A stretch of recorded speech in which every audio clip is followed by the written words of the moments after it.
it's like now this article comes out and says that Disney's like, the way the writers wanted to lay out the writers' rooms does work. Yeah, and we're doing that. Sense.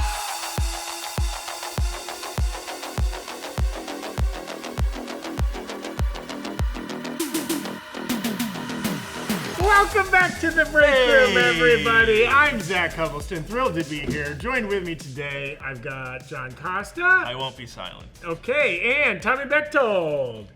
Silence. Coming up on today's episode, we have a lot to talk about. Marvel TV is... Marvel TVT. Marvel TVT. There Good work, John. Some gossip dropping. We're very excited to get into it, what that means about the past and the future of Disney Plus Marvel series.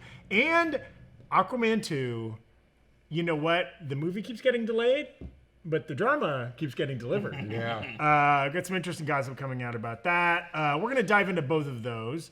First, let's start off with this Marvel stuff. So just today, The Hollywood Reporter dropped an article that had some very interesting reports about behind-the-scenes drama across all Disney Plus Marvel shows. Yeah. They're kind of restructuring. We'll go into more detail, but the big picture is it seems like they have realized the error of their ways. Yeah. They need to stop trying to make TV like they make movies, and they need to start making TV like everybody else makes TV. Right? They're going to... And just if you're not too in the weeds on film and TV production, film is usually a director's medium. For Marvel, it's a producer's medium because they have this brain trust, their executive producers. What did they say they called them? The Parliament. The Parliament. What? What a douchey name. The Parliament is their brain trust. I wish I was in the Parliament. Led by... Do you think they wear wigs? For sure. Prime Minister Kevin Feige takes off his baseball cap and puts on a powdered wig. But they kind of oversee all the films, and they're like very hands-on. They tried to do the same thing with the TV series to very mixed results. They realized they were spread too thin. Also, there's a reason like TV is traditionally a writer's medium, and a showrunner, as now is legally defined in the new WGA contract, is a writer who is kind of the head writer of a series and is basically the top dog on a show, right? You might have heard of Vince Gilligan was the showrunner on Breaking Bad and Better Call Saul. David Simon did The Wire. And Mitchell Hurwitz, Arrested Development. Yes. Some of these people For many years, Seth MacFarlane was the showrunner on Yes. Family Guy, obviously getting that off the ground before turning it over to other former head writers who then became showrunners, because that used to be the tier, I feel like. There was like showrunner, story producer, and head writer. Now we have a more defined role. And you're absolutely right. And I think you could tell with the TV, the way Marvel did TV with something like Ali Salam and The Secret Invasion, that did not have a traditional television experience to it. It was very much an individual person's vision of a TV show that was based on source material in name only. Yes. And so they didn't have showrunners, right? They just called them their head writers because the role of a showrunner is not only to write, but it's also to sort of see the show from pre-production until the episode comes out on TV. You're in the editing room, you're on set, and so they replaced those responsibilities with an executive at Marvel. And so, that's why maybe the creative vision and the Marvel vision wasn't always lining up. And I will say in this article, it's worth a read. Go check out Hollywood Reporter, right? They clearly had a very inside source at Marvel who was speaking to them freely. I think somebody went on the record. The dog's going on the record right now. Hank the dog is upset about this. He's hacking in the background. But Sauce it. they are like publicly acknowledging there was a lot of behind the scenes political drama between the different people who are working on Secret Invasion, right? Like that there were like multiple kind of writers, producers were fired and new people were brought in. Those people didn't get along. That bled over into production. And it's basically their way of saying like, yeah, we know that show wasn't great. This is why. So you think this is like the Disney PR machine coming out and saying like, it's okay, that show is bad, Loki's great, Daredevil Born Again is going to be better? Okay, so we should pivot here. The other big part, the article is built around mostly talking about Daredevil Born Again, right? The news of the day is 6 episodes of this were in the can, and now I believe it's 2 12-episode seasons that they're planning. No, they had originally greenlit one 18-episode season. Okay, sorry. But So now it's 2 seasons. It was in the article mentioned as 2. yeah. Right? But they had shot 6 episodes before the strikes paused production. Apparently, during the strikes, Kevin Feige and the Parliament, P-Funk Feige, formed a band. That's right. They saw these episodes. They did not like them. Yeah. They're throwing them out. They fired the 2 writers on the series, brought in new people. The description was it was mostly a courtroom procedural. There's almost no fighting. Daredevil did not even get in costume till the 4th episode. Right.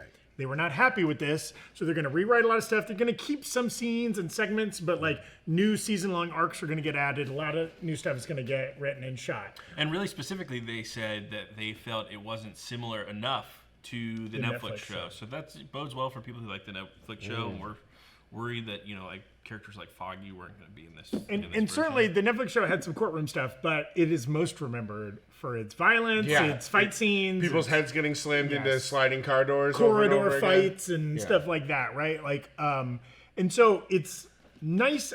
I really liked this news for a couple of reasons. One, I kind of like, as much as I would love a Marvel courtroom procedural, we got a little bit of that in She-Hulk, right?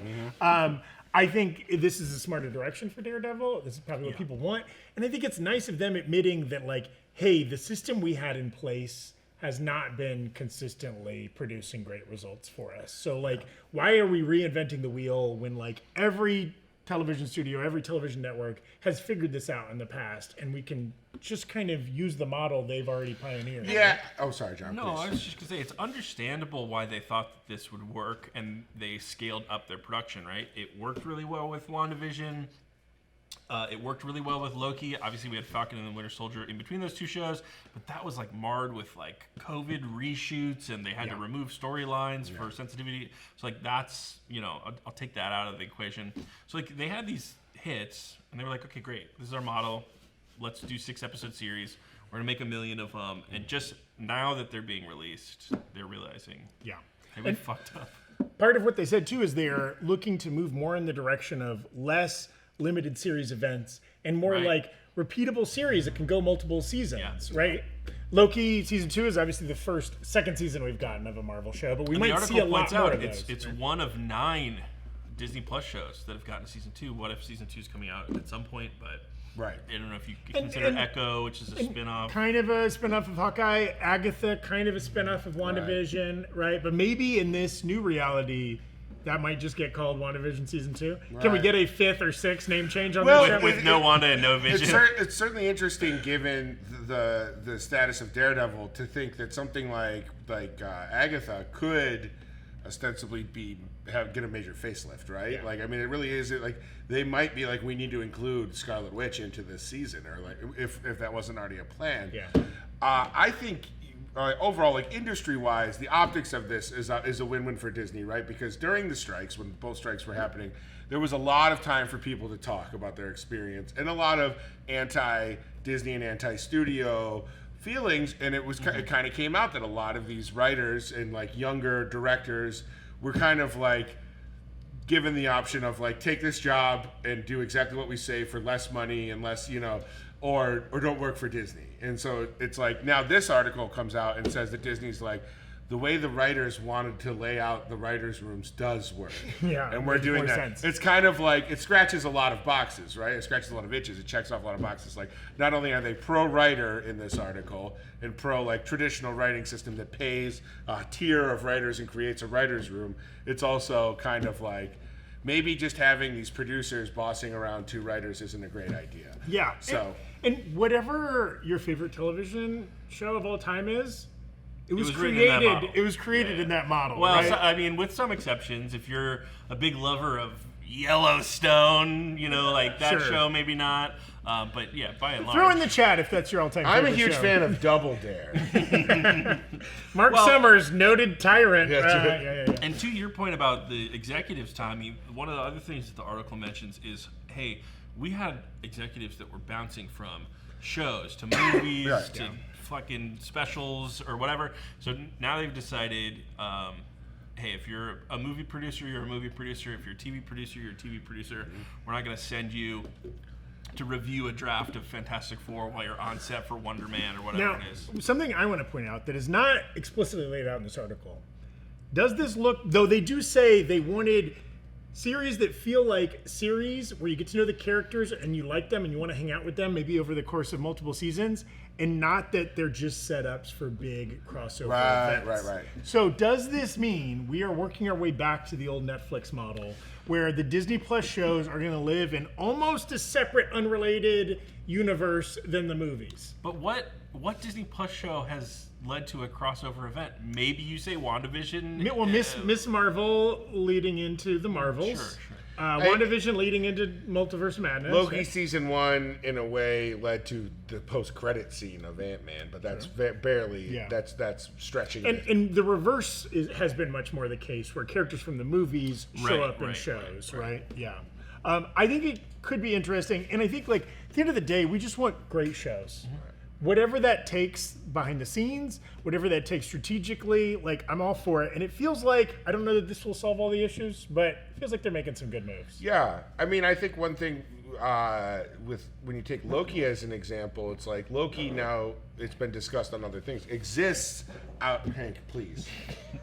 I know we've had our feuds, but I simply must ask you to stop making dead back there, making death rattles while I'm trying to talk. But no, I think Loki exists outside of the MCU now, right? Like, Loki is the TV show version of Loki. Like, that is not the Loki from Infinity War. No, right? none of us think that that's going to connect to Thunderbolts or something like that, right? Yeah. Right.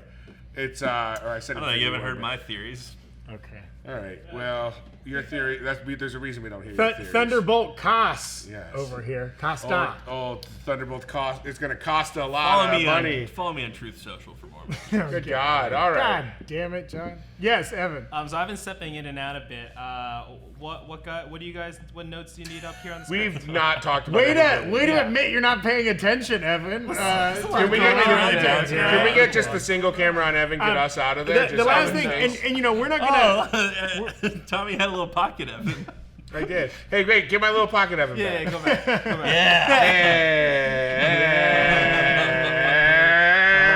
Tickle, tickle, tickle. Tickle, tickle. Put on the Leiku. There's organs in there. I don't really think it's that interesting to get into, like, which executives have been let go and which ones are getting hired or whatever. But it is. I mean, they fired all. They're cleaning They fired house. the writers and they released the directors to go do other projects. That's gotta suck. Yeah. God dang. You know, I mean, just especially for the directors, like, the preparation to direct an episode of TV is so intense. Now, like you said, TV is a writer's medium, and one thing it took me a long time to realize is that the writers do a lot of the casting for guest stars and co-stars. It's oftentimes falls on the writer of the episode to be like, that's what I envisioned. I had always just assumed it was like directors and showrunners were like, oh, well, yeah, we'll get this person. And then really the director's job, especially in TV, is to kind of come in and not F up the show. And they kind of sometimes your contract is fucked and you only have like 2 or 3 days of prep. Sure. And you have to And they've talked about they're going to go back to some other kind of traditional TV stuff of showrunners are going to make show Bibles, right? And kind of like plot out. They're also going to make pilots. Yeah. So, again, this is inside baseball, and if you don't give a shit about how TV gets made, I don't know why you're still watching. But the way traditionally networks created TV shows is they would greenlight a pilot. So they just make the very first episode of the show. They look at that. They're like, that happens in March, April, May. People say, like, I like this. Let's get 16 more episodes. Let's get 21 more episodes. Now, whatever.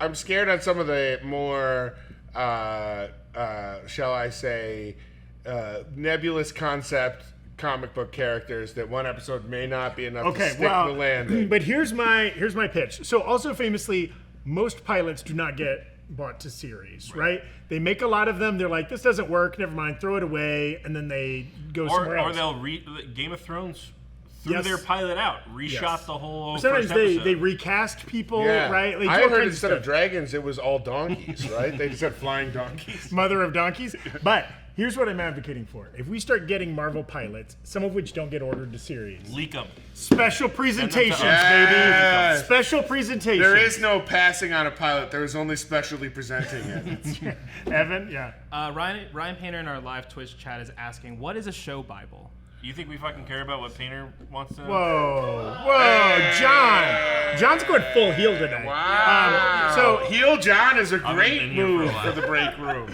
A show Bible is often whoever comes up with the idea of a show or the showrunner or whatever, right? They describe every character. They give them all backstories. They plot out like not only where the first season will go, but like where the first 10 seasons will go. Yeah. And it's something that they like. Maybe it goes into like visual style, tone, all kinds of stuff. That they can then hand that off to other departments. Like, hey, make this work wardrobe. Hey, make this work writers. New writers. And oftentimes when a show is sold, it's sold on the Bible because the Bible is way easier to kind of understand the world than just a 40-page pilot script. New Girl's a great example. Liz Merriweather didn't even have a full script for the pilot episode of New Girl. She had a great Bible, which I think you can get the PDF of online if you Google it. And it just really, if you watch the New Girl and enjoy sitcoms, you can read that Bible and understand almost literally exactly where the entire show goes. She had it all envisioned, yeah. Plus, that way, when you're hired on the show, you place your hand on the show Bible. And That's you right. swear an oath. You swear an oath. Not to tell a lie. Good question, though, despite it coming from John's nemesis. Okay, so should we pivot here now to the DC news of the day? Another juicy, gossipy article came out on Monday, I believe. Right, the Variety article? Yeah, I don't know. I thought it was out yesterday. Oh, maybe it was yesterday. Literally does not matter. Irrelevant. This article came out in Variety, the other big industry rag that's not a Hollywood Reporter, detailing some behind-the-scenes drama on Aquaman 2, the long-delayed, much-troubled final installment in the former I think just DCU. the perfect little exclamation point on what I think we can all agree has been a massive success. So, Aquaman made $1 billion. I'm not saying Aquaman. I'm talking about the DCEU. Baby. So I'm gonna detail this here, and I know we're treading into some of the internet's favorite topics here. So some Johnny Depp fans was it like a public records request? Yeah, there's like court fees involved, but Yes. you pay these court fees. You can get Unsealed documents unsealed. Seems like a healthy way to spend your money. Yeah, I'm sure these people had only the best intentions, and they were all acting in good faith. But they got some documents from the Amber Heard Johnny Depp trial unsealed. In that, and this is wild and so gross, but there were documents submitted there by Amber Heard's therapist. Okay, and that They were notes on a legal pad, right? Notes that she So they're took just- during therapy sessions. So not exactly like a fair thing to judge any person on. No, right? not something that I think that the legal team was fighting for those to be publicly available to begin with. Really quick, we're going to bring this back to Aquaman 2. We promise. Okay, I know this seems like we're just getting into trial But I gossip. think or it's something. important to scared. say where it's coming from Yes. because, if you've been in a therapy session, you maybe... I'm not saying she wasn't being truthful, but I'm just saying, this isn't reporting, right? These are just documents that were... Yeah, I've never gone into therapy and been like, well, I better make sure everything I say is letter to the law, honest, just in case this is someday used in a court case and then bought by my ex-husband's insane fans. Yes. Or I have said that. You have said that. So a lot of the stuff that I came always out say in these documents was about the Aquaman 2 set and the filming. A lot of it was anti-Jason Momoa stuff. Yeah, very anti. Some claims that he showed up drunk to set. Amber Heard also claimed, again, through her therapist, this wasn't on the stand or anything like that, that he dressed up to look more like Johnny Depp. I guess to upset her right. in some way. Down to the rings, I think, was Isn't the note. I know this is... please forgive me if his Instagram handle is like something King of Gypsies, isn't it, or something like Jason that? Momoa? Yeah. Yeah, I think you're right. It's Slightly problematic. I'm just saying it's like that. That's him. Scarves and rings kind of go along with that. Like, I feel like it's kind of like to paint him saying like he was dressing like Johnny Depp. It's like I feel like they were already dressing like each other. Absolutely. For years. Scraggly beards, rings, scarves, necklaces, things like that. Eyeliner. Yeah, they were both fans of it. Who's to say? Yeah. Though we weren't there. A spokesperson for DC has denied all these claims. There's also a lot of, and these reports have been coming out for a while, that like who was trying to get her fired, who was advocating to keep her, who was trying to get her role minimized in the sequel. There's some speculation here that both the director James Wan and Jason Momoa were either trying to get her fired or get her role minimized because they didn't want the bad attention. And I believe that was movie. I believe that was reporting. That wasn't from the. No, yeah, news. I feel like we had heard that at least. The reporting here is that it's crazy, and I love it. They were going to remove Amber Heard from the sequel because they felt like there were chemistry issues between Momoa and Heard, and Elon Musk, who had dated Heard in the past, had a lawyer send a, quote, scorched earth letter to Warner Brothers threatening to burn the house down if the actress wasn't brought back for the sequel, and Warner Brothers folded. That's reported. None of this has been confirmed by any of the parties, but that's nuts. When your ex-boyfriend's one of the richest men on earth and can write a letter to your boss. And also doesn't exactly ever read the room. Touche. Not known for the strength of picking up on what may be the notions of what the public really would like to see. That's correct. I do think, though, the biggest piece of news from this story for me is that none of the stars of Zack Snyder's Justice League will be returning as characters in the main DCU timeline. Now, right? is Blue Beetle excluded from that? I thought that they had said he was Yeah. specifically coming back. Well, I also think James Gunn has referred to Blue Beetle as an appetizer to the DCU. He said rather than people seeing it as the start, because some people had tried to frame Blue Beetle as the first DCU movie. He's like, it's more of an appetizer, and then Superman Legacy is the initial. Yes. Yeah, and I think a key phrase that I left out there was just none of Zack Snyder's Justice League characters cast. Yeah. Yeah. Okay. Well, I think added even that in, that's and I like was it's still confusing. questioned by John the Heel Costa. So Ezra Mills. So that'd be obviously we know Henry Cavill's Superman's not coming back, Yeah. but that also means Gal Gadot's Yeah. Wonder Woman, Ben Ezra Affleck. Miller's Flash, Ben Affleck's. and Ray and, Fisher, and most shocking of all, Cyborg. Ray Fisher is Cyborg, who had been heavily rumored to be returning. No, that's Yeah. not So true. this is something people have been speculating a lot. We've been thinking about, but basically Gunn underlining it and saying, yeah, none of them are coming back, right? Well, and interestingly, there had been a lot of speculation that Momoa might do this Lobo thing, but this article sort of says like they're close. That he is going to play Lobo. Same can't actor, They're new engaged character. in talks. I to play can't this. state highly enough how, as like in being in the industry, disturbing this is. Like, it's like there's this whole movie is still coming out, and there are hundreds of people who have next jobs, probably the next job lined up, but the job after not lined up. And if they just continue to submarine Aquaman 2, no pun intended, but like if they just do everything they can to just like completely take any stakes or any desirability to see this, they're not just screwing over Jason Momoa and Amber Heard. They're screwing over 300 plus people, and it just feels so irresponsible to even report that he's going to be playing another character, because we saw what happened with The Flash, right? Everybody, whether they want to admit it or not, knew all of Ezra Miller's legal trouble, and they didn't go see it because they're like, they're probably not going to play The Flash anymore. So I feel like it just bugs me that they are like, well, no, Jason Momoa is as close in talks of playing Lobo. Now, of course, at New Rockstars, the other side of me eats that up like a little delicious bowl of Count Chocula. And it was like, great, now we know we can start speculating on what Lobo looks like in the DCU. But like, I don't know. It's just like, it speaks to me of the impatience we have for all of these comic book series where it's like, what's next? Who's next? What's next? Why? What are they going to do? What are they going to be in? It's never about the thing that's coming out. And I get it. We're not all jazzed for Aquaman. And but- it's wild because like it's always about what's next. I mean technically Aquaman's what's next. That's right. We're already like so far beyond that. What is he going to be, Lobo, in the post-credit scene of Aquaman? I don't mean to get mad. That would I be don't, so fucking funny. that I would like. If the motorcycle works underwater, I'm back here. if his space motorcycle works underwater, And that's fine. speaking to the general dysfunction behind DC, over the last few years, certainly this year has been kind of tough. Like, there's also this quote in that article about like, well, everybody at Warner Brothers is kind of blasé about all of this because they think they're about to get bought by Universal. The entire studio and Warner Brothers controls. Does that mean Frankenstein can be in this movie?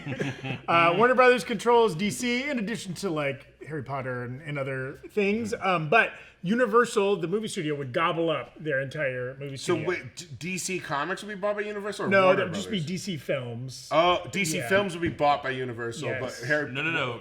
Warner Brothers. Warner Brothers would be bought. Yeah, so in by the same way that like Understood. Disney got the X-Men when they bought Fox, Yep. right? Understood.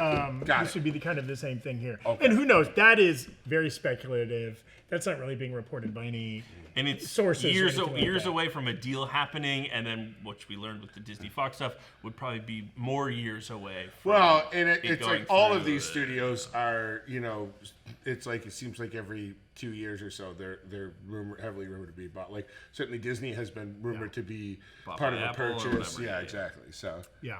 Again, not to get too inside baseball, I would like. What fell? Oh, the fucking vending machine broke. oh no. Damn.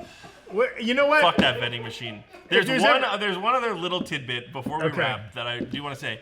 The other piece that was interesting in this article was that the Max side of DC, the HBO side or whatever you want to call it, has creative input into the shows that are being made on the platform. So Peter Safran and James Gunn do not have carte blanche for the shows that end up on Creature Max. Commandos, Penguin. There is some. Yeah. There is some sort of like back and forth that has to happen. Which that makes sense, though I think you pointed out that's not the case. Like Disney Plus has no say in Loki season 2. Right. They're just the They don't have broadcaster. creative executives. They have no artistic people. I don't creative know. say. They're just the Maybe that's broadcaster. Whereas Max does have some say of like, no, you can't do this in Penguin, or you can't do this in Creature Commandos, which is interesting. That's different.